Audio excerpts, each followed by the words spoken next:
A primavera está a chegar e com ela novos ritmos de leitura. Leia artigos de opinião e receba acesso antecipado a todos os episódios de Podcast Plus. Acompanhe a atualidade ao minuto. Assine hoje o Observador com até 58% de desconto e habilite-se a ganhar uma tote bag e um voucher da Livraria Almedina. Tudo em observador.pt.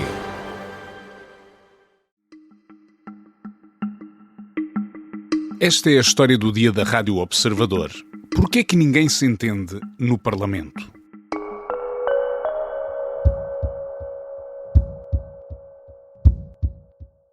As candidaturas terão de ser apresentadas até o dia 2 de abril e as eleições ocorrerão no dia 16 de abril.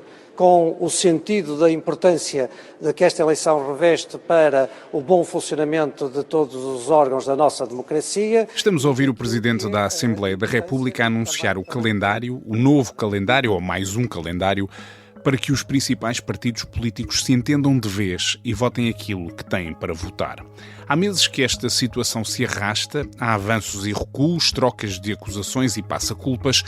O que não é nada de surpreendente não fosse o facto de estarem aqui em causa lugares que é preciso mesmo preencher para a democracia funcionar como é suposto.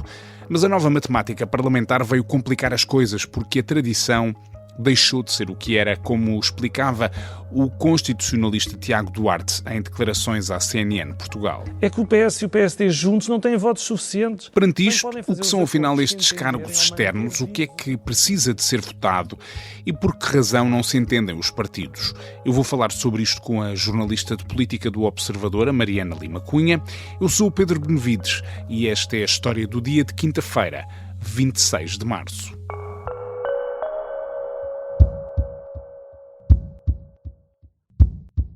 Mariana. Olá. Como estás? Tudo bem, com o cérebro um pouco embrulhado por causa deste tema que tanto nos ocupa, mas bem. Há várias semanas ainda Há por cima. várias semanas. É isto, há várias semanas que andamos com esta conversa. Desculpa, das meses, eleições, na verdade. Meses, sim, Acho exato. que para o público se calhar só passou nas últimas semanas o problema, porque está cada vez mais evidente que não há acordo, mas já há meses, na verdade, que isto se devia ter resolvido. E, portanto, estamos a falar da eleição dos cargos externos. E se calhar vamos começar por aí. O que é que são estes cargos externos? Do que é que estamos a falar exatamente? Isto é uma lista extensa de cargos de natureza diferente. Aliás, há alguns cujos mandatos coincidem, ou seja, com a legislatura, portanto, cada vez que há eleições tem de se voltar a eleger estes cargos, e há outros que não coincidem, portanto, são mandatos independentes do tempo do Parlamento, e quando alguém acaba um mandato é preciso eleger um elemento novo e não a composição total desse órgão. Ou seja, isto só para esclarecer que estamos a falar de órgãos diferentes com tempos diferentes. E que cargos é que nós estamos a falar aqui?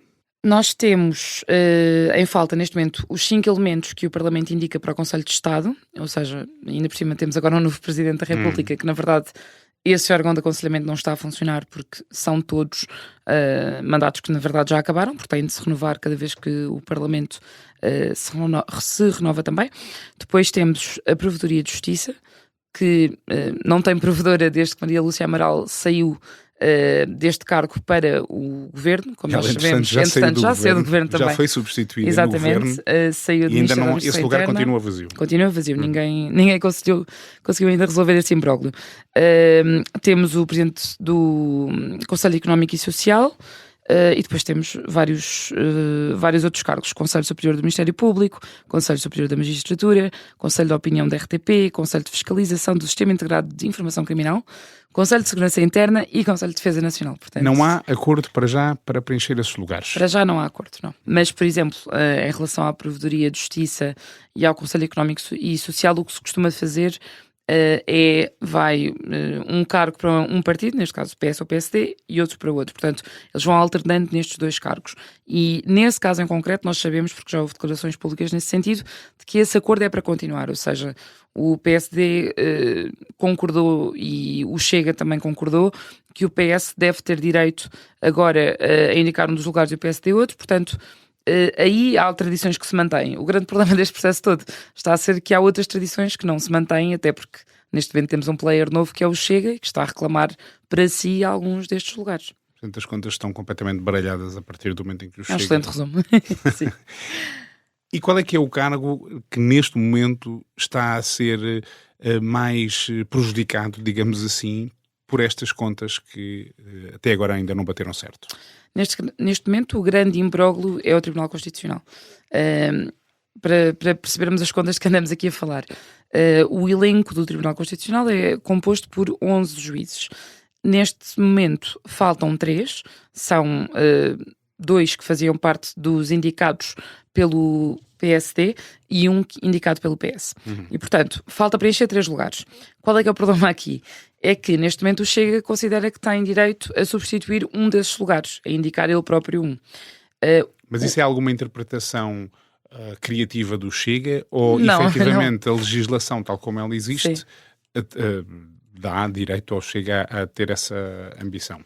Dá direito, porque o que acontece é o seguinte: há um argumento que o PS tem utilizado, que é, há uma convenção que não passa de uma tradição, um acordo de cavalheiros, se lhe quisermos chamar assim, desde 1982, desde que se fez essa revisão da Constitucional que criou o Tribunal Constitucional, em que PS e PSD concordavam que distribuíam entre si, sendo as duas maiores forças, os juízes do Tribunal Constitucional. Portanto, eram 5 para cada lado e estava o assunto tratado. Qual é que é o problema? Este acordo realmente valia enquanto PS e PSD tinham 2/3 dos deputados, porque 2/3 é o número mágico, é o número que é preciso para se conseguir eleger cada um dos juízes.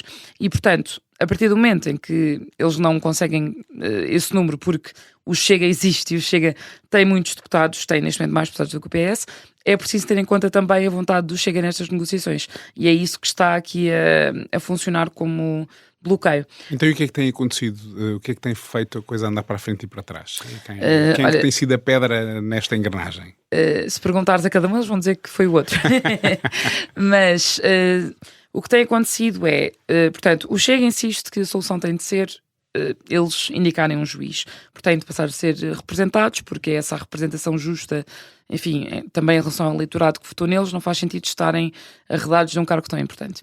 O PS, estou aqui a pôr as versões de cada um para os ouvintes avaliarem quem é que tem razão. Claro. O PS diz que a convenção ainda vale porque é um acordo que faz parte das nossas práticas constitucionais, não faz parte da lei, não é nada escrito sobre isto, mas que faz parte das nossas práticas democráticas e que ainda por cima o Chega critica tantas vezes o Tribunal Constitucional e o atual regime que não deveria ter direito a integrar um órgão tão importante. E nós sabemos que o Partido Socialista era incapaz de quebrar alguma regra não escrita, prática que não estivesse não sei escrita. Se vos ocorre alguma assim nos últimos anos. Exatamente. E aqui há outro detalhe, que não é detalhe nenhum, que se pode apontar ao PS, que é o PS começou esta negociação toda por dizer que não aceitava por estes princípios que o Chega entrasse no TC. Neste momento já não é esse o problema. Neste momento o PS quer um lugar para si e diz que, bem, o PSD faz com os outros dois o que quiser. Ou seja, deixou de ser um problema de princípio, que é o Chega não pode entrar no Tribunal Constitucional, e passou a ser um problema de, bem, nós pelo menos temos de ter um, se eles tiverem o outro. Portanto, há quem indique esta solução salomónica, que aparentemente foi abordada nas reuniões entre os partidos, que era de, ok, as 3 maiores forças ficam com um juiz cada um, há 3 em falta, um é do PSD, um é do PS, um é do Chega, e não há mais problemas. Depois aqui entra a visão do PSD, que é, nós somos o maior partido, somos o que tem o maior número de deputados, a maior parte dos juízes que estão em falta são indicações nossas, saíram, os juízes tinham sido indicados pelo PSD, logo nós temos direito a indicar 2 e, pelo que sabemos, porque o PSD tem estado a abordar o assunto com muito secretismo, pelo que sabemos e pelo que o Chega vai dizendo em público, esta seria a solução, em princípio, mais avançada. Ou seja, a ideia seria mesmo que o PSD indicasse 2 juízes, porque são esses os juízes do PSD que saíram, que atribuísse, e atenção, isto são tudo formulações, claro, o formal é que indicasse, que propusesse, obviamente os juízes não são de ninguém, claro, mas são indicados pelos partidos.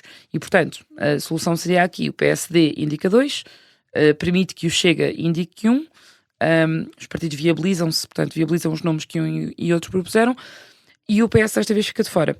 Só mais uma coisa importante aqui, eu acho que é importante esclarecer, porque muitas vezes tem-se essa discussão falando como se estivéssemos a começar do zero.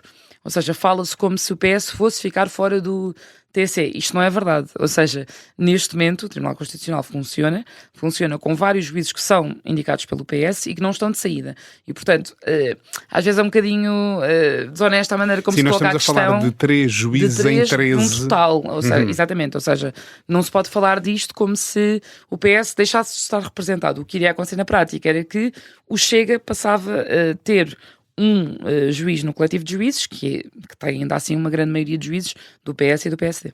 E quando dizemos isso, na verdade, é indicados por esses partidos, exatamente, porque não há ali nenhuma obrigação dos juízes não seguirem nenhuma cartilha ideológica. Exatamente, não é suposto que de forma cega mas, aprovem ou desaprovem todas as leis que chegam lá que foram propostas por algum partido. Sim, mas como a Constituição tem que ser interpretada, os partidos querem alguém que achem que tem uma interpretação provavelmente mais próxima da sua. Neste momento já está marcada uma nova data, 16 de Abril, ficámos a saber. Isto quer dizer o quê? Quer dizer que depois desta pressão toda, depois de uma certa vergonha, não é, em público, que os 3 partidos não conseguem entender-se passados meses sobre questões que são essenciais. Tem-se falado muito do desprestígio das instituições e, de facto, quer dizer, nós tivemos eleições legislativas há quase um ano e acho que, enfim, não sou daqueles políticos que dizem o sentir dos portugueses é este, o que está na cabeça dos portugueses, eu não sei o que é que está na cabeça dos portugueses, mas diria que é fácil concluir que se temos partidos com algum sentido de responsabilidade que foram eleitos, que sabem que têm de eleger estes órgãos e alguns são funções de Estado, incluindo o Tribunal Constitucional e o Conselho de Estado, enfim, convém que se entendam sob pena de parecer que não conseguem chegar a consensos mínimos para fazer com que órgãos funcionem, não é? Dá um sinal de absurdo e de incapacidade de tomar decisões que não é bom para ninguém. Portanto, dia 16 de Abril, passado este tempo todo, em princípio, Mariana, as coisas vão correr bem. É isso? Eu não diria tanto. Sim, foi um riso nervoso, eu não diria tanto. Eu ainda sou do tempo em que se dizia que antes de António José Seguro tomar posse, seria uma vergonha não haver membros do Conselho de Estado eleitos para que o Presidente pudesse ter o seu órgão a funcionar, o órgão de aconselhamento a funcionar, e, portanto, já tenho alguma desconfiança. Porque é que isto também pode representar um problema? Mesmo que haja acordo, e neste momento parece, o que sabemos publicamente aponta com mais probabilidade para que haja um acordo entre PSD, Chega e provavelmente a Iniciativa Liberal, que tem dito que não olha a quem propõe, olha para os nomes, mas já disse que o nome do juiz Luís Lameiras, que seria proposto pelo Chega, não lhe causa reservas, portanto, em princípio a direita estaria junta nessa votação. Problema, as maiorias são muito curtas, ou seja, é preciso ter aqui 2/3 dos deputados para eleger juízes. Fazendo as contas muito rapidamente, 2/3 de 230 deputados são 154 deputados. O PSD, se o somarmos ao Chega e à Iniciativa Liberal, tem 154 deputados. Ou seja, 148 deputados, aliás. Portanto, uma maioria curtíssima. Com o PS volta a ser curto, mesmo que juntemos o LIVRE, portanto, admitindo que o LIVRE está de acordo com alguma... aprovar à esquerda e não à direita. Sim, a conta máxima que eu fiz nestas conjecturas, somando os partidos todos que poderiam estar de acordo, seria 166 deputados, o que ainda assim é uma margem bastante curta. O que é que isto quer dizer? Se alguém estiver mal disposto nesse dia, ou seja, se alguém estiver doente, se houver deputados que faltam a esse plenário, propositadamente ou não, além disso... A votação é secreta? A votação é secreta, portanto por muito que os líderes estejam de acordo, muito bem, mas muitas vezes os deputados não pensam exatamente o mesmo que os líderes, e num voto secreto podem não ter assim tanto incentivo para aprovarem nomes que não considerem bons para o Tribunal Constitucional. Isto vai para água abaixo. Nós já vimos coisas destas acontecer. Eu lembro-me, de um trauma como jornalista recente, que foi as tentativas de eleger a Guiá Branco para Presidente da Assembleia da República, não é? Que todos os nossos títulos diziam surpresa ou reviravolta quando ele foi chumbado da primeira vez, quando havia um acordo supostamente assumido em público por PSD e por Chega. Enfim, o Chega dizia que era um acordo, o PSD dizia que era uma conversa que tinham tido antes e que tinham tido a indicação de que o Chega estava de acordo, pronto. Seja qual for a versão, o que é certo é que faltaram deputados na hora da verdade, e que, pelas contas, se toda a gente tivesse cumprido a sua palavra, se a Iniciativa Liberal também tivesse votado a favor, o Chega dificilmente teria votado a favor, e André Ventura nesse dia colocou-se naquela posição de dizer, bem, o voto é secreto, eu não mando nos meus deputados, E, portanto, não há maneira de obrigar ninguém a dizer como é que votou, não é? Sendo que é uma regra que se mantém até aos dias de hoje e vai manter-se no dia 16 de Abril e, portanto, se calhar, quem sabe se nos Se dias não seguintes... escrevemos um título sobre surpresa ou reviravolta no dia 16 de Abril. É isso, tenho de esperar para ver. Até dia 16 de Abril. Mariana, obrigado. Obrigada.